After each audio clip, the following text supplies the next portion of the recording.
So we're talking about an era right now, the early Middle Ages, and we're going to talk about feudalism toward the end of this lecture.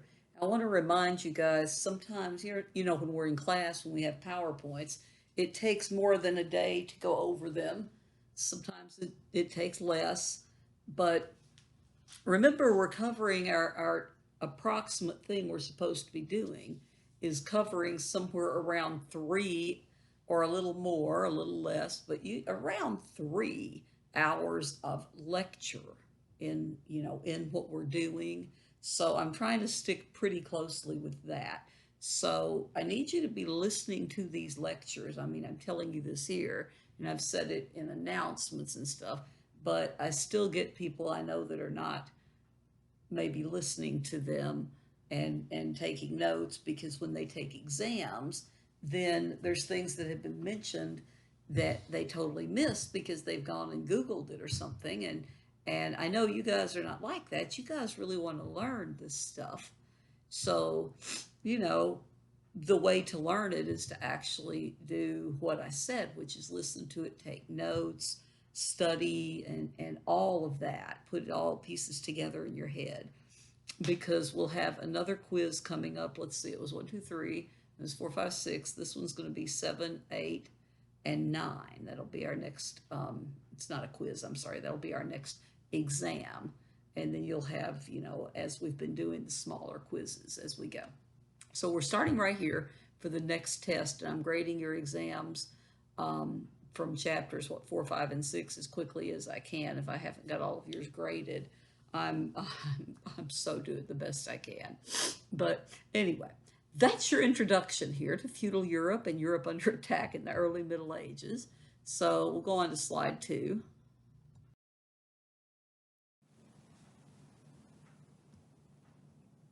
So this is kind of a little bit of repetition, but remember, Merovig was one of the leaders of the Franks, supposedly in the 400s.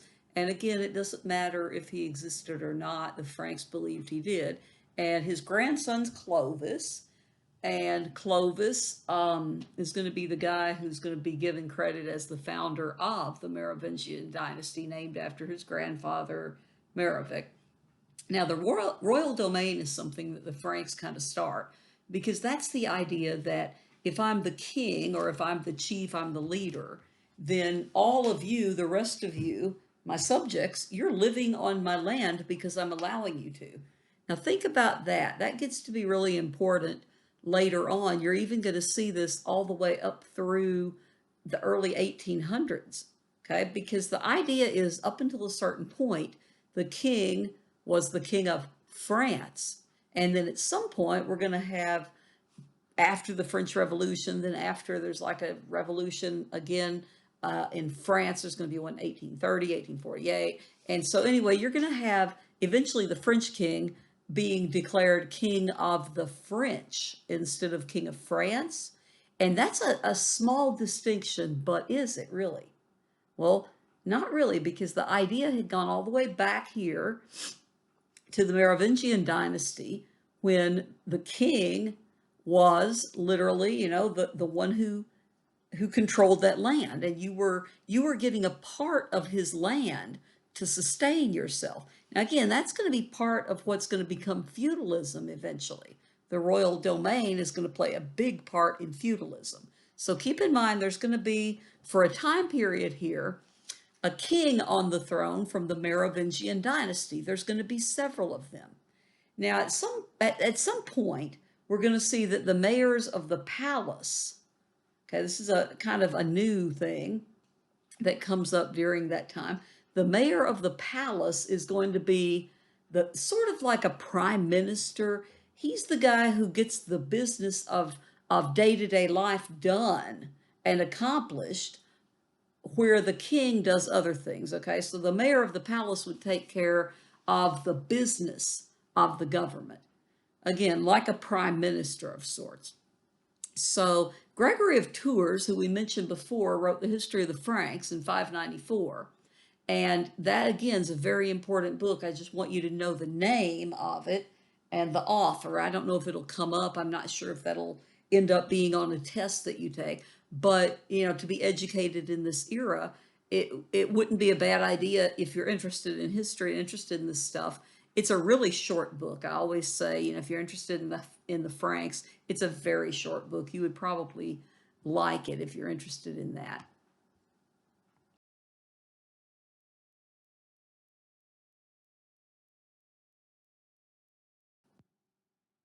There's a lot of stories about men throughout history who rule and rule very powerfully, very strong, but then they die, and their sons or whoever gets the kingdom after them can't really keep it together, can't really hold it together the same way. So you had Clovis, remember, who came to be king of, he united the three groups of the Franks from the time he was 15 till the time he was 20. In 5 years he was able to bring the Franks together. And that's why we mentioned the last one, that sometimes people wanted to call Clovis, or want to call Clovis, the first king of France. And I'm always pushing back saying, well, there wasn't really a France, but, king of the Franks, king of Frankland, once they call it. Okay, close enough, probably. But anyway, what's happening is the mayors of the palace, the guys that are the prime minister-ish type dudes that are doing the work of the government on a day-to-day basis, started to get stronger, while the Merovingian kings after Clovis started going down in power. Okay, now if you've got the mayors of the palace getting stronger, the Merovingian kings getting weaker, we're going to see that there's going to be a struggle between the two of them. At that point in time, the king, I mean, that's the hereditary monarch. Keep that in mind. You're going to be going down through that lineage, and when you die, your son, your oldest son, or whoever's next in line, as far as your male relatives, the next one that is going to be king. So the palace, the mayors of the palace, these guys are, they're going to evolve into a hereditary prime ministership, sort of, right? But in other words, the mayors of the palace are going to start, when they die, their next male relative, usually their oldest son, is going to get that position from his father too. But remember, the king has got the prestige because of, the fact that he's a king in a monarchy. Now, by the year 787 AD, the Merovingian Empire is going to have a lot of mayors that have served from a family that we call the Carolinian family. Now, Carolini, if you look at the word, you can see partially probably where we got it from. Okay, Carolinian. Think of Carlos, as in Carlos is the Spanish version of Charles, right? So there were a lot of Charles that came from this family that after 687 had been, giving the Franks many mayors of the palace, okay, from that family. So many of them named Charles or Carlos, okay, so we call them the Carolinian family. The most famous of all those King Charles, or, well, the mayors at the time, and then eventually you're going to see some kings from that family. But the most famous of the kings from the Carolinian family is going to be Charlemagne. Okay, so over on the right, I have a picture of Pepin the Short. That happens to be Charlemagne's father. And we'll talk about Charlemagne's father, Pepin the Short, and how the Merovingian dynasty is going to end.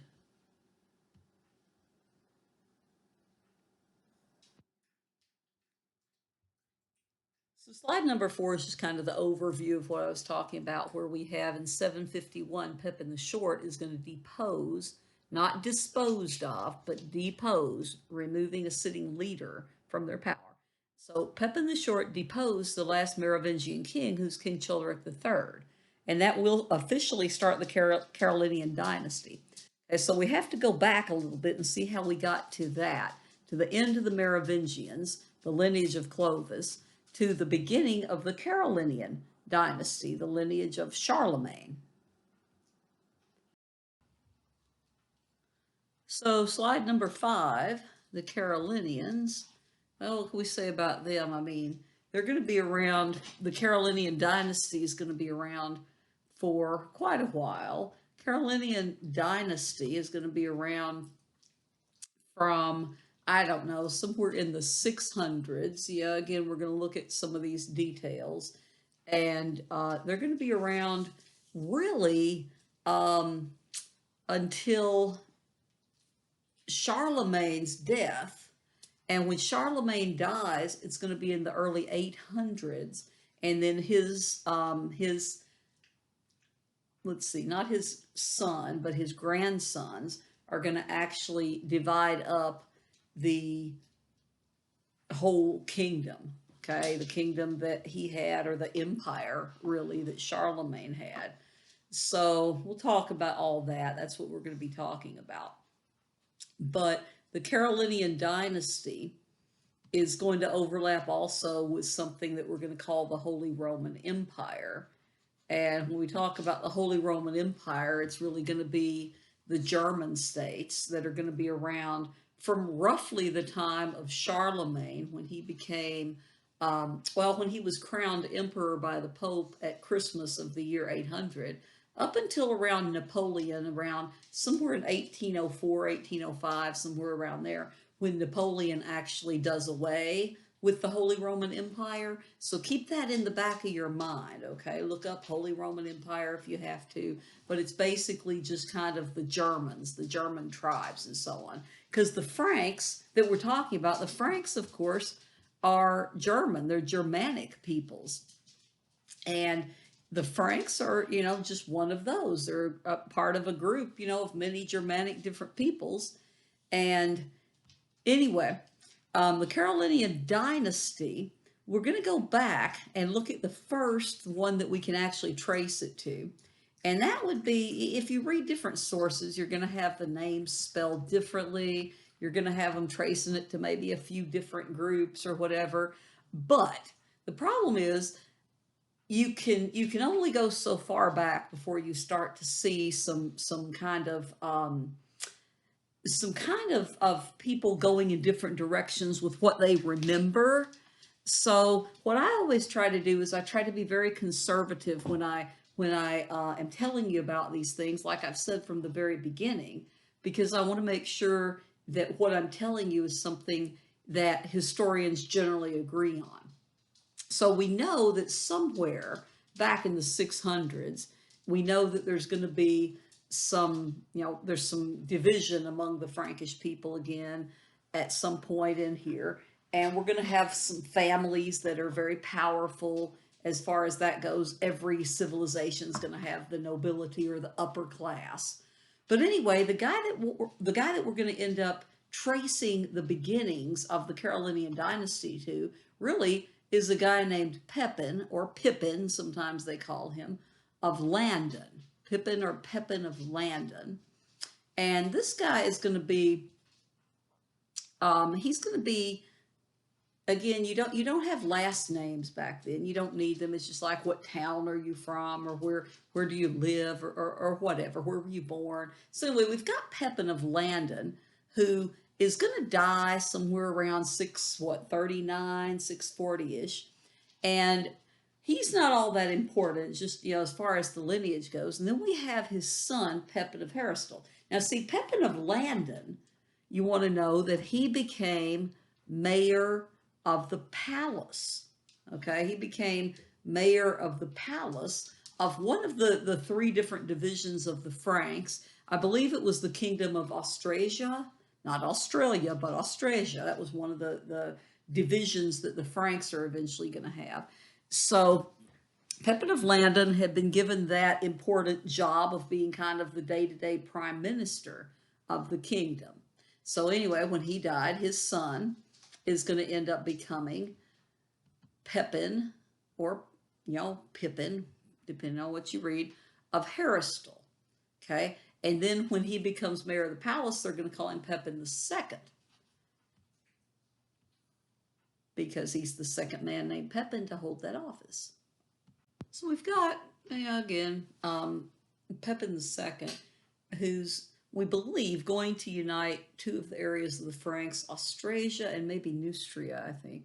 There's three different ones. Like I said, there's Austrasia, Neustria, and Burgundy, I think.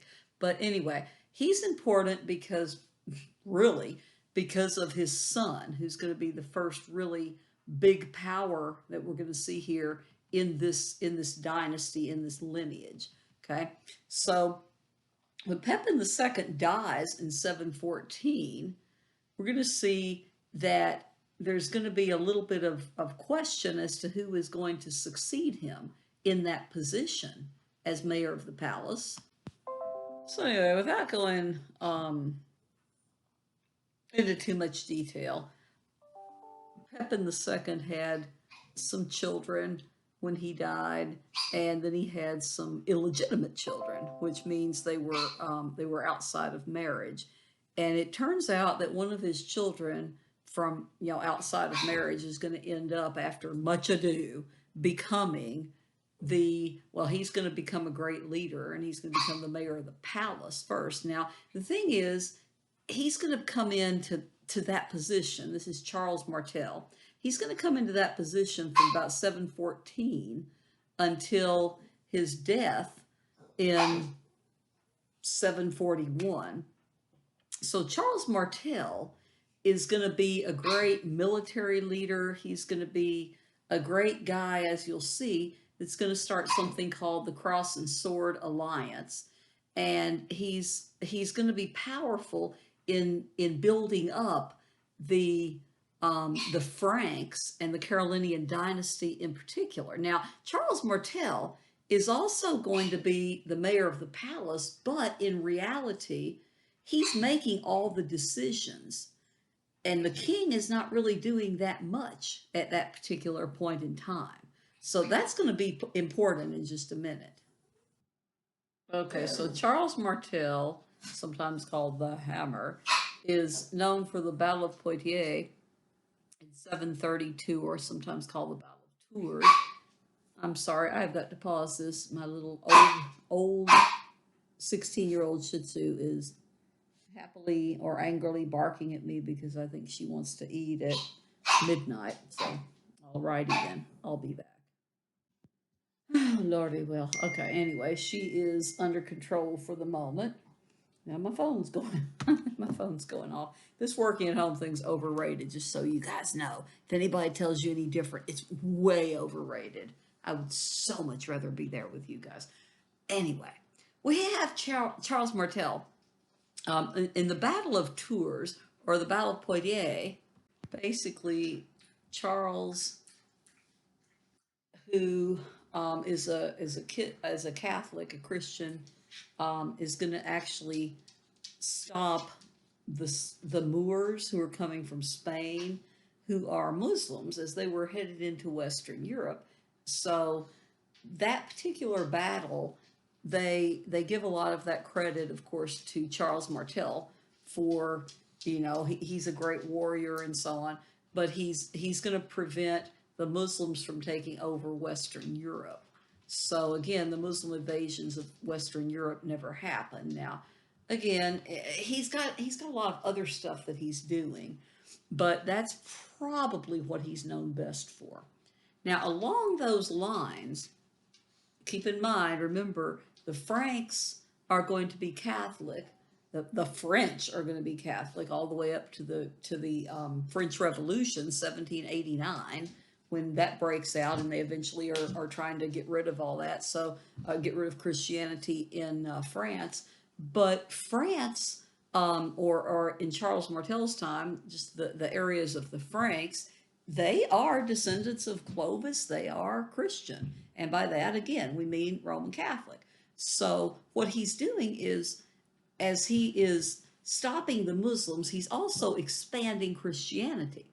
And he begins something called the Cross and Sword Alliance. Now, what happens here is the cross is represented by, or it stands for the Roman Catholic Church, and the sword stands for the Frankish army. So when the Frankish army and the church come together in this very strong alliance, you're going to see that both the Franks and the church are going to benefit. Okay. Now, that was one thing that was so important about Clovis becoming the first of the German kings to become Catholic, because when he did that, all of his men, all of his people became Catholic. Okay, that's the way they did it in those times.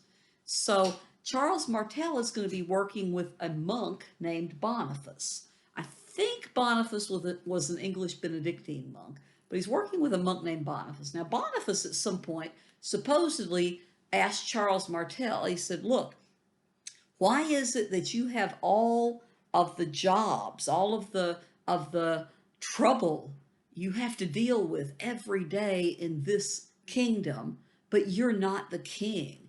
He said, why don't you put that good for nothing Merovingian king off the throne?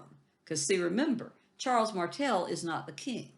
He's a great military leader. He's the mayor of the palace. He's the guy that does the government stuff. So the king is not very, the king who happens to be still from the Merovingian dynasty, is not really very impressive. So Boniface puts that to Charles Martel. Charles Martel says no. Now, in class, I always go through this whole explanation of why he has such a he has such a good explanation for why he does not overthrow and depose the Merovingian king. Okay, basically it comes down to this. Charles Martel says to Boniface, he says, okay, so what if I do? What if I throw the Merovingian king off the throne and I make myself king? Then what's going to stop anyone else from making me, the next victim, and they depose me? Because why am I the legitimate king? Well, to answer that question, you have to go back and say, why was the Merovingian king the legitimate king? Well, it was because he was in the line of succession. It was a family thing. Okay? Just like Charles Martel, it was a family thing where he had become mayor of the palace. So he can't just jump up into the next level and get rid of the king and make himself king. So he was right about that. Because where would his legitimacy come from? What would stop another man from throwing Charles Martel off the throne? The answer was, don't know.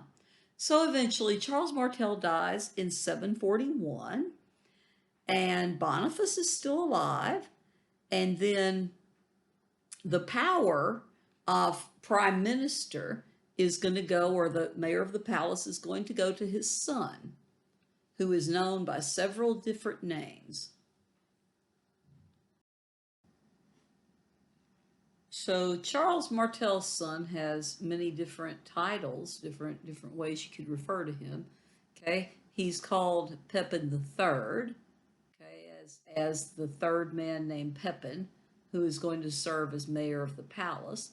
He is actually going to also be known as Pepin the Short, and then eventually he will become King Pepin the First.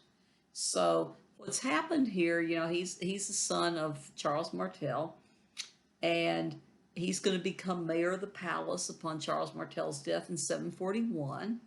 And he and his brother Charlemagne are going to also, they're going to sort of divided up their kingdom, and it was pretty massive, especially for the literally the Dark Ages that we're in right now, which goes, roughly from about 500 to about 1000-ish, remember, AD. We're right smack in the Dark Ages. So he's going to sort of rule over part of the Frankish territory, and then his brother's going to rule over some of the other territories as they've kind of grown a little bit.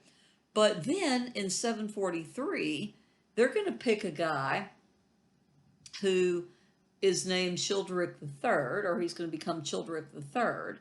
Now, Childeric III was going to be the king, and he's going to be important in this whole story, okay, because he is the last of the Merovingian kings, and he doesn't really do anything. Remember, they've started calling him a good-for-nothing king a generation before that. The kings of the Merovingian dynasty had become so incredibly powerless and actually lazy. They are said to have run around a lot all during the day and had someone pull them in ox carts, and they would go and wave at their subjects or whatever. So anyway, what we have here then is the last Merovingian king, Childeric III, and he's going to be we're not I mean there's not that much we know about Childeric III. I mean, we know that it had during a period of time, as the mayors of the palace became more and more powerful, we know that the Merovingians had basically become figureheads, right? So again, like we said, the mayors of the palace, and like Boniface said to Charles Martel, the mayors of the palace are doing all the work. So we have Charles Martel definitely bringing together Neustria and Austrasia, and he was ruling over those two places. But again, you're going to have a while where there's no actual Merovingian king. There's going to be a few years, 4 or 5 years, where there's no Merovingian king. So then, again, without going into too much detail, we could probably go into more detail about his brother and all this stuff if we were in class. But eventually, what's going to happen is Pepin is still going to be in contact, Pepin the Short is still going to be in contact with his father's friend, Boniface. Now, Boniface is going to suggest the same thing that he had suggested to Charles Martel. He's going to say, so, is it really fair that you are doing all the work, but you're not the king? Because as the mayor of the palace, he is actually now considered to be less than the figurehead. So basically, this was just, it was ridiculous. So the question is going to come up. So we have not Pope Boniface, I'm sorry, the monk Boniface, who has now become, I believe, he's a relatively powerful bishop, I believe, at this point. But we have Boniface, who's going to take up this cause with his friend Charles Martel's son. Um, Boniface is now, I guess Boniface is an archbishop, and it gets to the Pope. It was Pope Zachary, and basically the question is put before the Pope that, hey, is it fair that this young man who's a great, leader and a great Christian, is it fair that he has to serve under these lazy, good for nothing Merovingian kings? Okay, I'm just kind of paraphrasing all that, right? Now, what happens, Pope, Boniface, the monk, who's known today as Saint Boniface, Boniface was at that point, like I said, he was a powerful man, and he had played a part in this. And what they're going to do is Pope Zachary is going to say, okay, well, yeah, if the Merovingian king's throne becomes empty, then I'll support you. In other words, what's happened here is Charles Martel did not accept the idea that he could just depose the legitimate Merovingian king. But by the time we got down here and we got down to Pepin the Short, well, Pepin the Short is going to think about it, and he's thinking, well, if I've got legitimacy, then it'll be okay. No one's going to overthrow me. Because what happens is he has now the legitimacy coming from the church. Okay? So we have St. Boniface, or Boniface, the archbishop at the time. We have Pope Zachary. And we're going to have Pepin and his sons. They're going to be actually anointed by the well, he's going to be anointed, I know, once by St. Boniface, and he's going to be, anyway, King Zachary, or Zacharias, or Pope, sorry, Pope Zachary or Zacharias is going to die at some point in there, and we're going to have a new pope, Pope Stephen. I think it was Stephen the Third at that time. And Pope Stephen is going to come to Paris to anoint Pepin and his sons, yes, second time, at this great ceremony in a huge basilica of Saint Denis. And it's going to give him an extra title, Patrician of the Romans. And so this is the first time we really see the crowning of a civil, like just a secular worldly ruler by a pope. So again, that gives him that legitimacy, so no one's going to overthrow him. And the pope again anoints Pepin's sons. The oldest one's Charlemagne, and then there was another one named Carloman, who was a lot younger than Charlemagne. So what happened to King of the Merovingians, the Merovingian guy, Childeric III? Well, he was actually taken and put in a monastery for the rest of his life. Okay, so he became the last of the Merovingians. So King Pepin the First, as he is now known, after he's been anointed and got the legitimacy and been voted in by a council of Franks and so on, you're going to see that Pepin has something he needs to do to help out the papacy. The Lombards were down there really kind of causing a lot of trouble in Italy. And so the Pope had asked the new king, King Pepin, would he please come and help out, because the Lombards are really endangering the papacy. Now, what we have here is when Pepin goes down there, he forces the Lombards to return property to the church that he says they've taken. Okay, so he's going to end up giving what's called the donation of Pepin in 756. Now, the donation of Pepin is basically what gave a legal basis for the papal states to exist. Okay, so that means that the papal states were going to be a lot bigger than just the area of Rome, with this gift from, King Pepin. So that's after he beat the Lombards, and he gives that land to the papacy, to the church. Now, we'll finish this up, though, with a map and a story on the next slide that I think is pretty interesting, too. So remember, Pepin went down there and he took care of the Lombards that were threatening the papacy and Rome and the area and everything. And what's going to happen, though, is Pepin is going to give the church some land. And he's going to take the land, that he got from the Lombards and all that. And there's a lot of stuff going on historically with the church at that time. I mean, there's this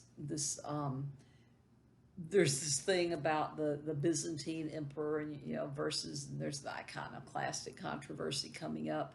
But what I want you to know about this is the donation of Pepin was a real thing. He gave this land to the church.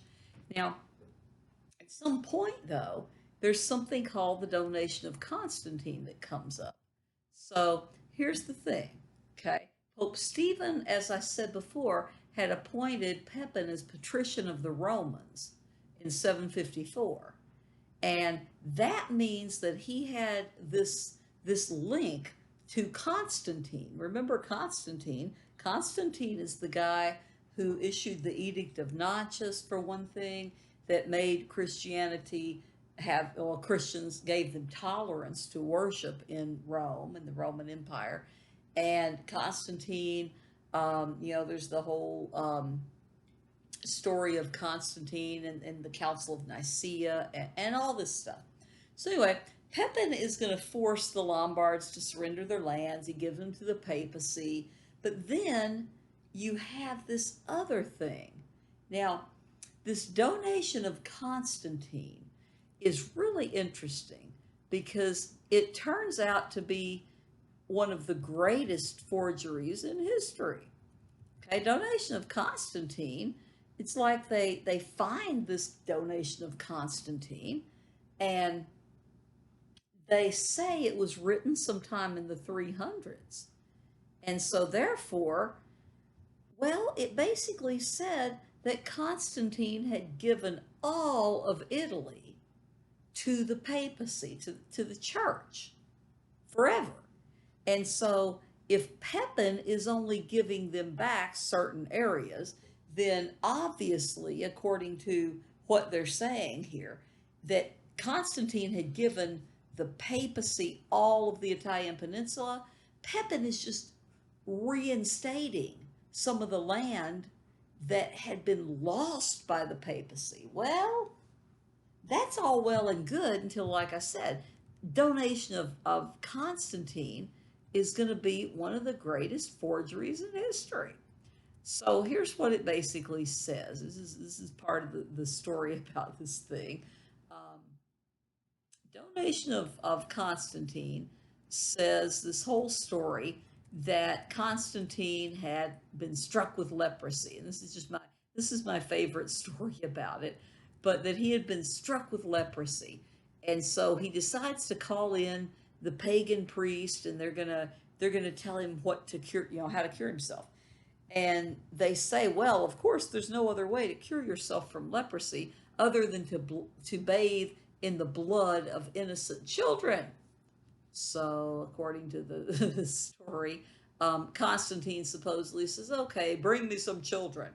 And so, as the mothers are crying, begging Constantine not to kill their children, he relents and he says, okay, I won't do it. I just can't do it. Okay. So then that night, supposedly, he has a dream. And he dreams that in order to cure leprosy, he's going to have to go to Rome and he's going to look for Bishop Sylvester or Pope Sylvester. And he says, he learned in his dream that Pope Sylvester would be able to cure him of his leprosy. So he took off and went to Rome. One of the wildest stories was that when he met with Pope Sylvester, that Pope Sylvester said, well, the way that you can be cured of leprosy is if we baptize you in the name of the Father and the Son and the Holy Spirit. And so, according to the story, when Constantine was baptized, going down the third time, that as he was being pulled up, he said a hand from heaven came down and just lifted him out of the water, and he was clean of leprosy. Okay, now that's the wild story, and I don't know. That's just that's just something that came up about the whole thing, and came down in the ages a little while. But you're going to find that it took until later. You're going to have a guy named Lorenzo Valla, Valla, Lorenzo Valla.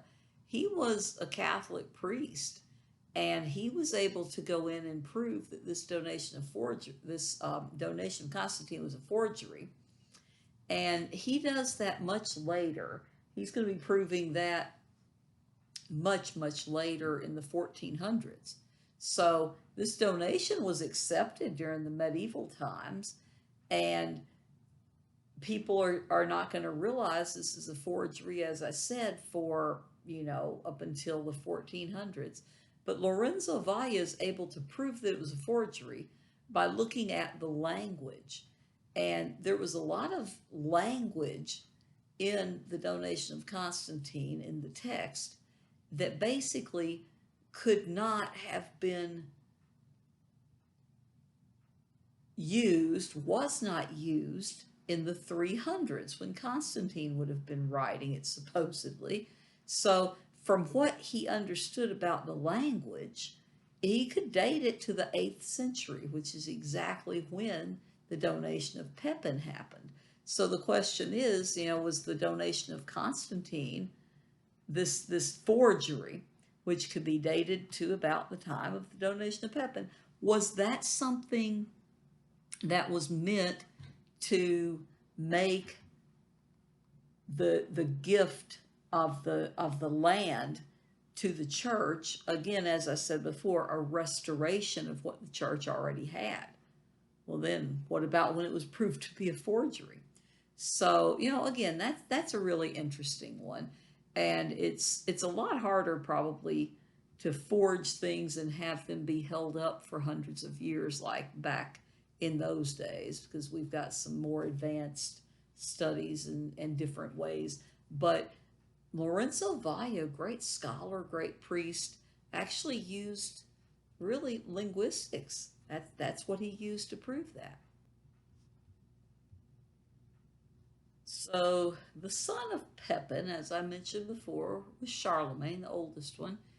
And Charlemagne was the son of Pepin the Short and his wife, who's come down to history to us as Bigfoot Bertha, which makes me sad for her. I mean, who wants to be remembered as Bigfoot Bertha, for heaven's sake? But anyway, their son Charlemagne is a giant man. He's well over 6 feet tall at a time when most men were not nearly that tall. He's going to reign after his father Pepin's death from 768 to his death in 814. Now, Charlemagne was supposedly a very gregarious, outgoing guy, loved to be around people, loved animals, all kinds of cool things about Charlemagne. And his friend Einhard wrote a book called The Life of Charlemagne. And he talks about Charlemagne's love for food. He talks about Charlemagne going out. One time, supposedly, there was a bell that they had at his one of his palaces. I'm not sure if it was the one at Aachen or not, but there was a bell, and you could go ring the bell. And a lot of times, the king himself would answer the bell, walk down and see who's ringing the bell and invite them in. Hey, come on in, have a chat, stay for dinner. So one time Charlemagne supposedly was at that palace and the bell kept ringing. And he went down there to see what in the world it was. And it was a horse. It's a horse ringing the bell. And again, this is a story, don't know if it happened. But Charlemagne supposedly then went looking for the owner, and he just put out people. He said, find the horse's owner. Had the guy brought to him. And Charlemagne said, basically, how dare you have abandoned a good and faithful servant like your horse? So Charlemagne had that guy flogged, sent away, and Charlemagne took care of the horse. I love that story. I think it's great. I hope it's true. And then what's going to happen with Charlemagne that's going to make him such a big figure? There's a lot to talk about with Charlemagne, but let's start with the idea of what goes on with Pope Leo.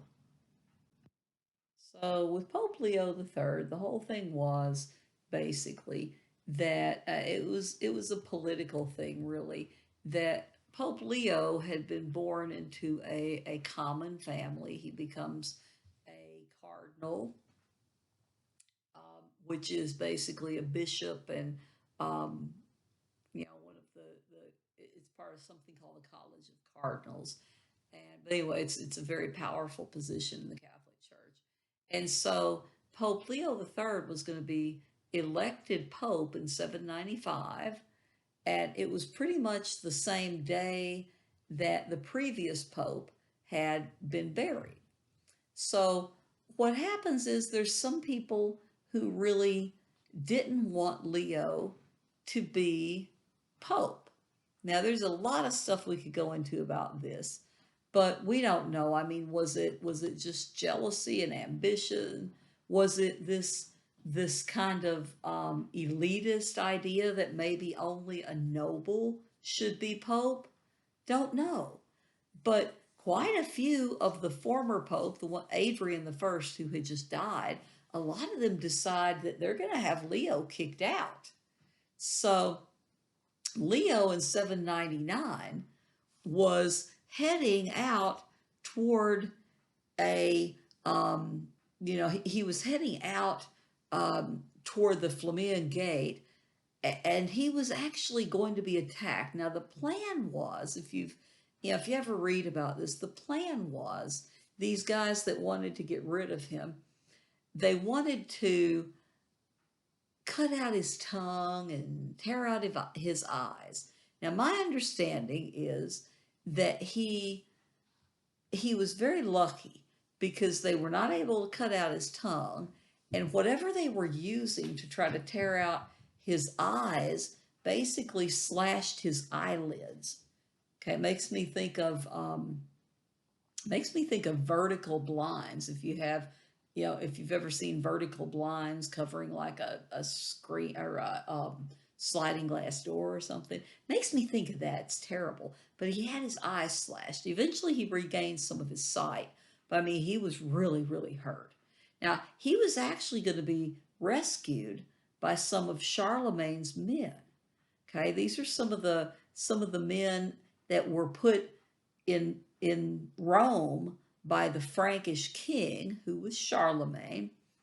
And this was going to be someone to kind of play a police role almost, and partially to protect the Pope, but also, really to just kind of supervise and keep the peace. So anyway, he's going to be rescued by Charlemagne's men. Now, Pope Leo is going to be accused of all sorts of things. He's going to be accused of adultery and maybe even illegitimate children and whatever. Again, we don't know. It's these people who are have a grudge against him. Now, Charlemagne's father, remember, Pepin the Short, had fought against the Lombards, and they had given, he had given the donation of Pepin, that land around Rome, to the Pope, right? So remember, you're going to see that Pope Stephen had given Charlemagne's father, Pepin the Short, the whole connection to Charlemagne, and everything's kind of coming together here. So, or to I'm sorry, to Constantine and Charlemagne, because it's his son. But after all of this, Charlemagne is going to need to come down, and he's going to need to protect the papacy. He's going to need to come down himself. Now, according to one of his biographers, he was kind of annoyed at having to go all the way to Rome and protect, whatever with Pope Leo. But it turns out that he is going to go down there, and on Christmas Day of 800, Pope Leo III is going to crown Charlemagne as basically the Emperor of Rome. Now, that's important, okay, because first of all, let me tell you, here's the thing. It actually does, number one, it gives you your first Roman emperor in the West in over 300 years. Remember, since 476, okay? So over 300 years. It's going to mark a shift in power back to the West. Remember how the Western Roman Empire had been in disarray because of all the Germans and the invasions and all of that, while the Byzantine Empire had kept growing and getting richer and more powerful. Well, this is going to mark a shift in power back to the West, because Charlemagne has now made himself really the defender of the papacy, and he is now crowned as, the Holy Roman Emperor, basically, the Emperor of Rome. So the third one then is, we consider this the start of the Holy Roman Empire, which we talked about before, which is basically the German states. So, interestingly enough, what did that mean to Charlemagne? Well, let me show you on the next slide the coronation of Charlemagne, then we'll talk about that briefly.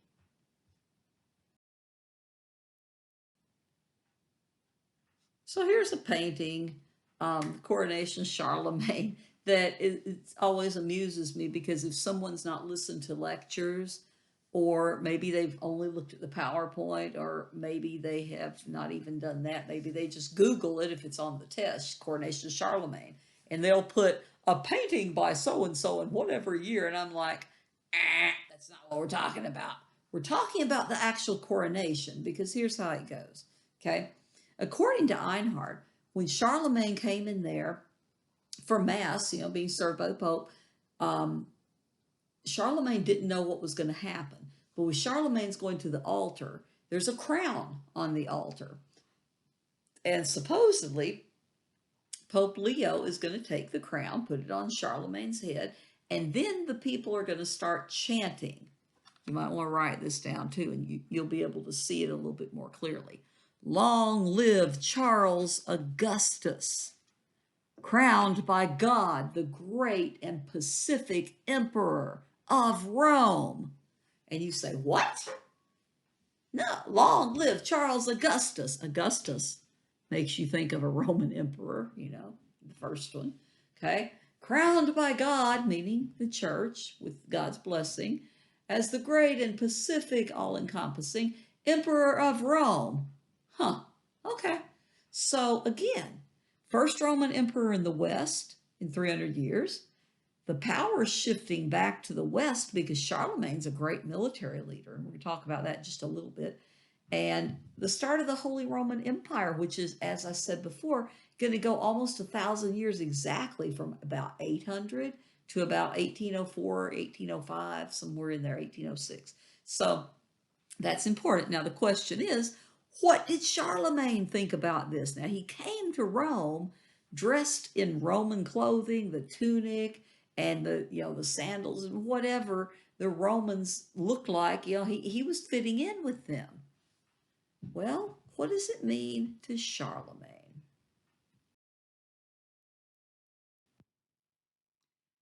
Well, apparently it doesn't mean all that much. I mean, I've already told you why it was significant, those three big reasons you need to know. But what does it mean to Charlemagne? Well, he was there in 800 and he doesn't die until 814, but he never comes back to Rome. He has no interest, no apparent interest, in serving as any kind of a Roman emperor. Okay, he never comes back to Rome. He never really takes it seriously. Never calls himself an emperor. Do you know what Charlemagne calls himself? Charlemagne calls himself the same thing, really, as his father Pepin called himself, King of the Franks and Lombards. Okay, that might be on your test to see if you're paying attention, because I don't think it's written down anywhere else. It's not on the PowerPoint itself, but that might be on your test just to see if you're actually paying attention to these lectures. Sad that I have to do that, but there's always some that ruin it for everybody else. You agree? I'm sure you do. We all know that happens all the time in everything we do, right? There's always the bad ones that ruin it for the rest. So slide 11, we're talking about briefly the Carolingian Renaissance. Now, Charlemagne is going to be a guy who loved to learn, and we hear that from Einhard, one of his biographers, remember. Charlemagne loved to learn, but he had a lot of problem with reading and writing. He was very smart. He could speak 4 or 5 languages, and he would hire people to come in and actually lecture to him, give him lectures in Greek and all sorts of languages. But he couldn't read and write. He had a really difficult time. Today, people have tried to diagnose him from way up here in the future, and so, well, maybe he had some sort of learning disability that didn't enable him to learn how to read and write. But Einhard describes Charlemagne as going into his room at night when it was quiet and other people weren't around and practicing. He was so frustrated because he just couldn't do it. So Charlemagne has this love for learning, and he does know a lot of things. He's brilliant. Now, his goal is to educate all the German boys and spread literacy. So we call this period of just this renewal of studying the old works of the Greeks and the Romans and trying to spread the literacy to all the German boys, particularly the Frankish boys, to start with anyway. Because remember, Charlemagne, well, I don't know, I shouldn't say remember because I hadn't said this yet, but Charlemagne's a great warrior. And one thing that he wants is he wants to actually unite all the German tribes under his rule. Okay. Now, another thing he wanted to do was he wanted to convert all the German tribes to Roman Catholic Christianity, the Nicene Christianity, the traditional church. So Charlemagne's always going to be going to war because not everybody wants to be dominated, taken over with him as their leader. And of course, not everybody wants to be converted to anything. So Charlemagne is going to be a character as far as warfare. So keep that in mind. So he wants to spread the education to the German boys in general, but starting with the Franks.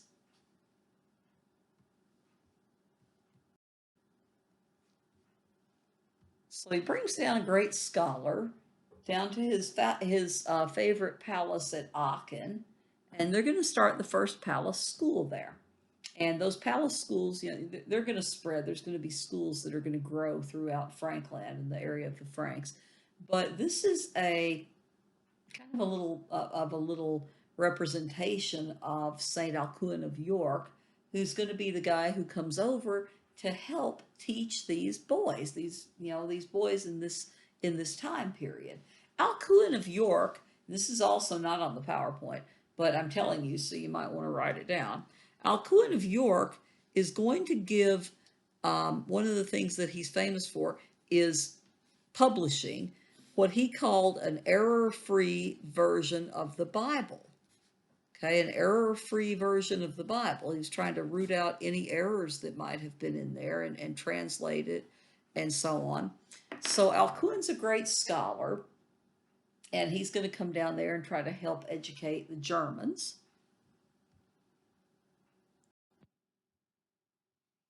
Here's a representation of how you have Charlemagne set out to reform the illustration of Bibles too with the Carolinian Renaissance. And they're going to develop their own scriptorium, which is basically you're going to have the palace school there, but the own scriptorium and their own script for that matter. We're going to talk about Carolinian Renaissance in just a minute, but you know the I guess the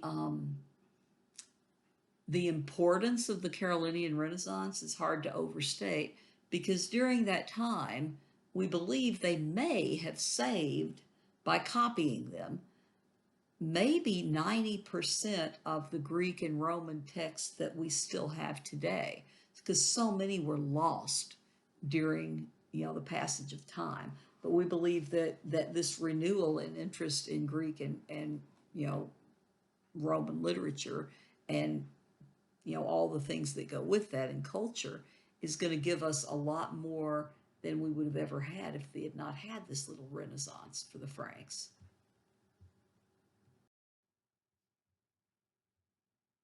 So one of the things these hardworking scholars are going to do during the Carolinian Renaissance is create this new system of writing called Carolinian minuscule. Now, that's the basis of our system of writing today, and I usually illustrate that up on the board. I'll write in all capital letters. I'll write, I'll say something like, well, before Carolinian minuscule, and then I'll write, writing looked like this, and I'll do all caps with no spaces, no punctuation. And then I'll say, until they invented this Carolinian minuscule, and then I'll write in a way that looks much like we write, where you have capital letters, you have lowercase letters, you have punctuation, you have spacing, and that type of thing. So that's basically what that is, Carolinian minuscule. And it's the way that we write today. They were writing, of course, in Latin, but you see that it's applicable today to English and to many different languages.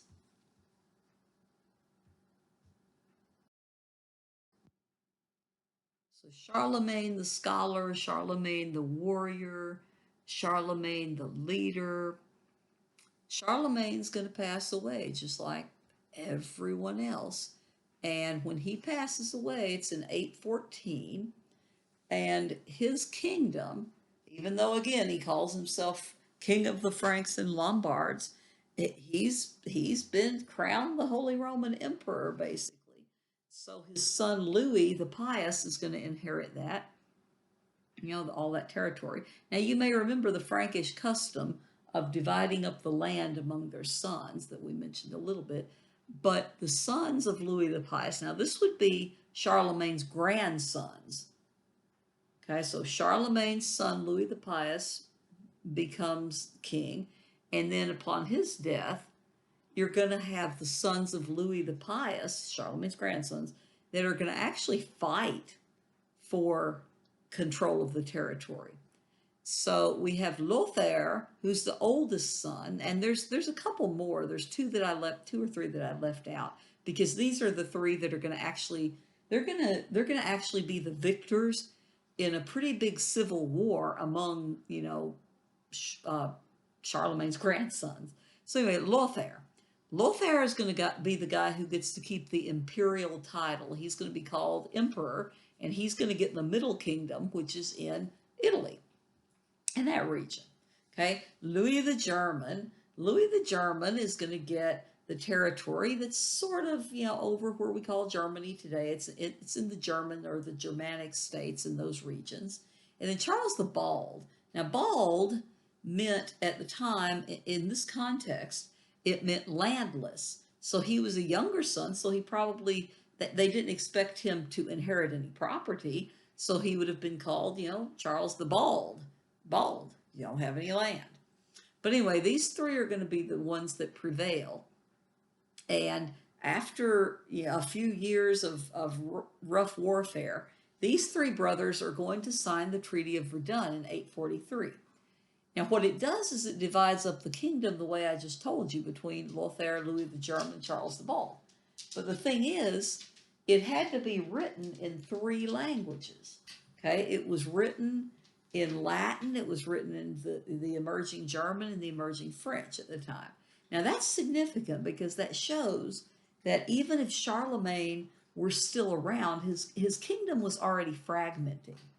Okay, because when you're speaking different languages in certain sections, then they're becoming more cut off from other people. Remember, as far back we talked about King Darius, first back in Persia, and how he understood, he just knew how language unites people, but it also it's more than that. It's something that you need for trade. It's something to build your economy and your culture on. So if you have all these different languages being spoken in your kingdom or your empire, that's a sign that the unity is not really there. So the fact that they had to write the Treaty of Verdun in three different languages so the people from those three different areas could read it, or that some of them, would be literate and could read it, shows the fragmentation of Charlemagne's old kingdom.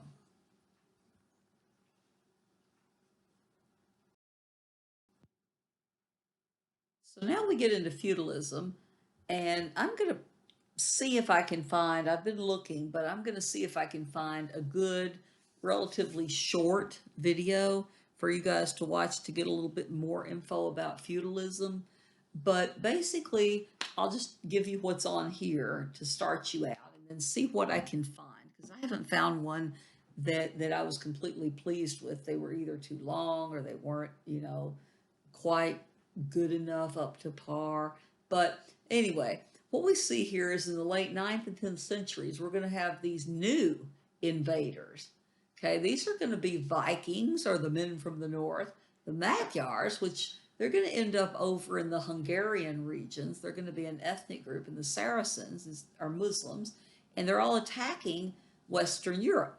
So the populations start to be more dependent on local strongmen. Now they've been, getting more dependent on local strongmen for quite a while. And we see that the period, remember, from about 500 to about 1000 is called the Dark Ages. And it's where the old Roman Empire was falling apart in the West, but we don't really have Europe yet. We don't really have those lands, those nations yet in European culture of any kind. So in the late 8th and 9th centuries, we've got some more of these guys, different invaders coming in, and feudalism is going to become the the thing that fills the gap, as we don't really have a true government anymore.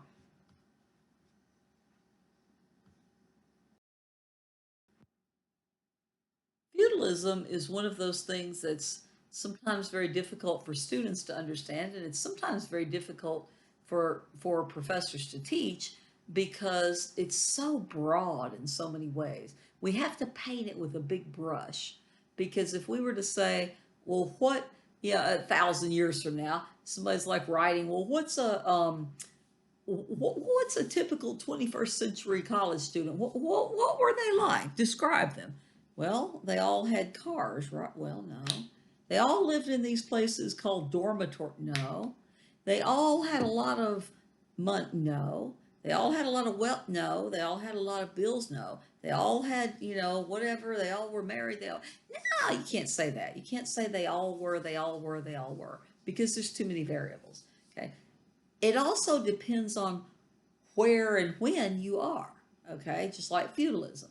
So, for example, my college experience living in a dorm in San Francisco State, would be very different from your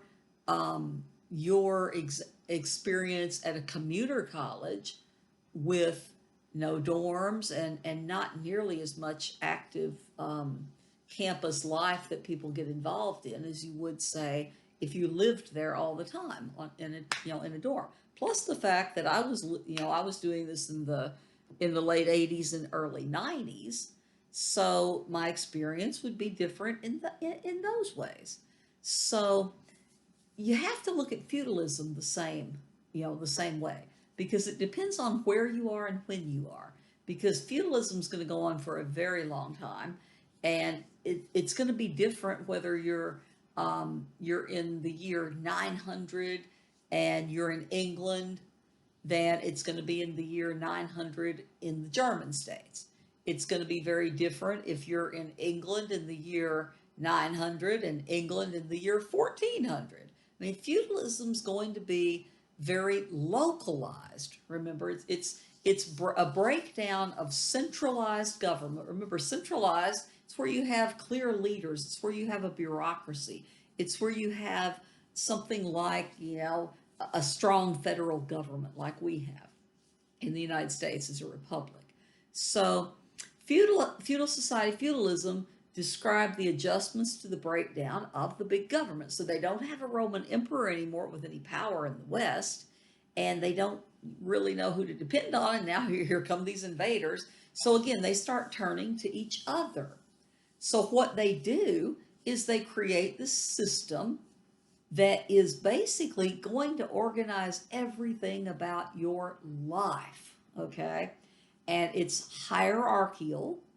You have superiors and you have inferiors, just like in the military or something. So feudalism controls everything about your life. It's military, political, social, economic, legal, everything you could think of. Okay, religious, cultural, everything you could add in there. Yes, it controls all of those things. And where you stand in that hierarchy is going to depend what kind of life you live and what kind of life you're allowed to live.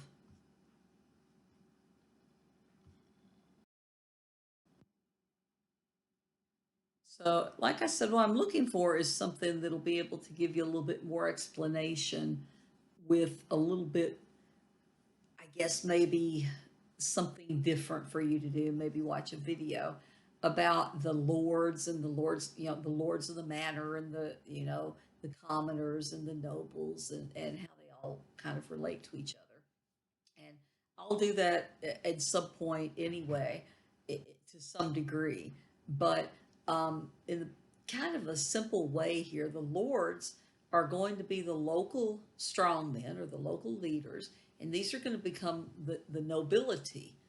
The nobles are going to get, these lords are going to get land from the king if they swear an oath of loyalty or fealty to the king, that they will protect him and not speak ill against him and do what he wants them to do and so on. And he'll give them land, okay, if they swear that oath. So in theory, the king is going to be the chief of all the feudal lords. But the reality is that the individual guys that are under the king, they actually have control of their own territory. Again, there is not a strong federal government. There's not a big government. It comes down to the guy that's right there. Who is your lord of the manor? He's going to be the one who makes more of a difference in your life as to your day-to-day life, especially than any king is going to do from far, far away. So as a result, a lot of these kings are going to be just, figureheads. They have a name, title, no power, or very little power.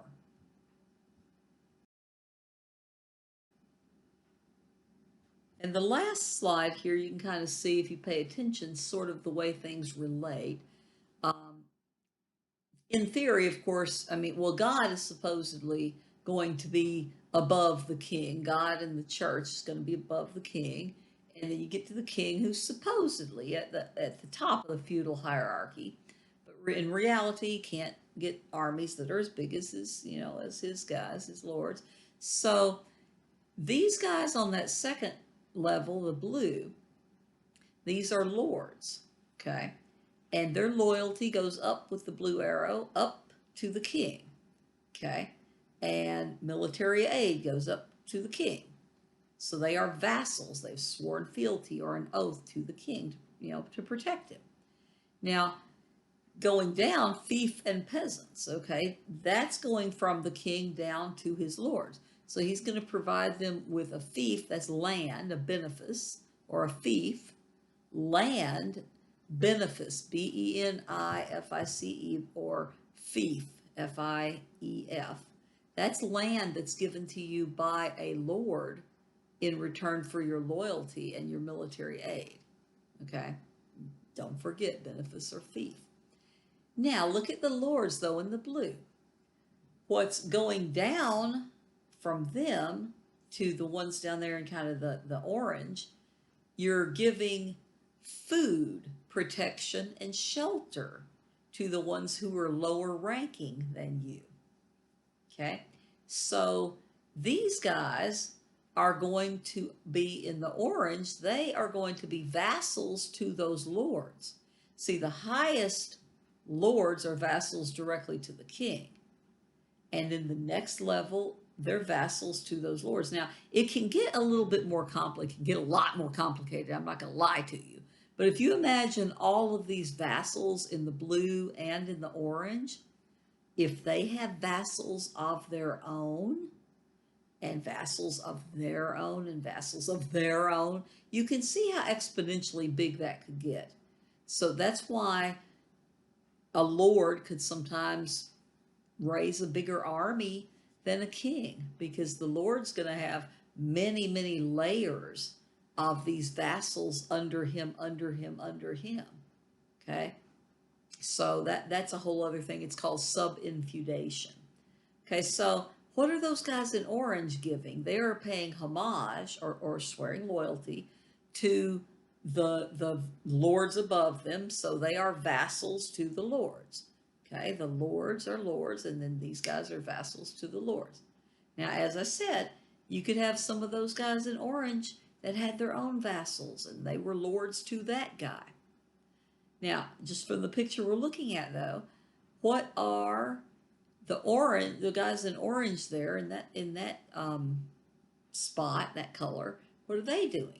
They are providing food, protection, and shelter to the commoners. Okay, so we have the commoners. Now, the peasants are not all serfs. Okay, there's some free peasants. Serfs are unfree peasants. To be honest, peasant just really means a rural dweller, a farmer. Okay, so what do? These guys down here, they have to farm the land for the ones above them, and they have to pay rent. This is where we get landlord. Okay, pay rent. So they've left out on this feudal hierarchy, although this is the best one I've been able to find over the years. They have left out a couple of things, some of that I barely mentioned, but some of it is there's also villages. And we're going to talk a little bit at some point, we're going to talk about the manor where the Lord is going to control. That's going to be his domain where he has control of this area that would include a village or maybe many villages and land, meadows and pastures. And then the Lord is going to have something called a domain, Demense, domain. And all of that, all this stuff I'm mentioning right now, it's actually in your book, if in that chapter, if you want to look it up, because it's important that you know the manor and the domain and all that. But the domain is about 1/3 or so of the land on that Lord's manor that the serfs are going to work for him. Okay, he gets that at whatever crops are grown on that 1/3 of the land goes directly to their lord. Now you see down here though, again, they left out the city dwellers, like the villages too. Like I said, villages make up part of manors. So they left those guys out. Those are going to be the artisans, the blacksmiths, and all them. They've just got them all lumped in here together at the very bottom in the yellow, the lighter yellow, as serfs, and that's not true. Okay, the people who are actually the craftsmen, artisans, and all them, no, those are going to be village dwellers, and they're going to have a different life in many, many ways. Now, the good thing about being a commoner, okay, if you're down here and you're a common man, a free peasant or an unfree peasant, or called a serf or whatever, you don't have to do the military service. You don't have to provide military aid to anyone above you. So that would be a relief in that, in that time period, I would think, especially with all the fighting, you're getting protection, but you don't have to protect, them back in the way that the higher lords have to offer their protection back to the king, etc., etc. So anyway, that's the end of that chapter's PowerPoints. And look for, if I'm able to find you a good video, look for anything that pops up, any announcements of anything that where anything ever changes, you will see them. They will come up on your blackboard, on your announcements, and hopefully you check your email and they'll come up in there as well. Okay, bye guys.